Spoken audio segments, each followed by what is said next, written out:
আসসালামু আলাইকুম। আমি রয়েছি পল্টন। দেখতেই পাচ্ছেন ৪-৫ দিন ধরে অপেক্ষা করছেন বেতন বোনাস পাওয়ার আশায়। সারা বছর কাজ করলেও সামনে যেহেতু ঈদ রয়েছে, বেতন বোনাস না দিয়েই বন্ধ করে দিয়েছেন গার্মেন্টস ফ্যাক্টরি মালিক কর্তৃপক্ষ। এখনও আশা ছাড়েনি তারা, সামনে যেহেতু ঈদ, বোনাস বেতন পাওয়ার আসে। চলুন আমি এক ভাইয়ের সঙ্গে কথা বলে আসি।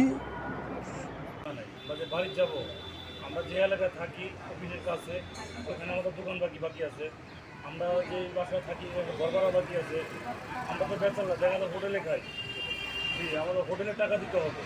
তারপরে এরা দেখা যায় আজকের দিনটা কিংবা কালকের দিনটা আমাদের অপেক্ষা করবে, তারপর আমাদের ঘরতালা মেরা দিব কিংবা আমাদের টাকা দোকান বাকির টাকা হোটেলের টাকা কীভাবে দিব এটা তারা দেখবে না। টাকা দিতে হবে, টাকা দিয়া বাড়ি যেতে দেবো। আমাদের কাছে তো পাওনা দিয়ে আমরা পাইতেছি না। আমাদের 2 মাসের বেতন দেওয়ার কথা, ইচ্ছা আমাদের করার মতো না। আর কোনো রাস্তা নেই, আমাদের রাস্তায় পয়সা থাকতে হবে।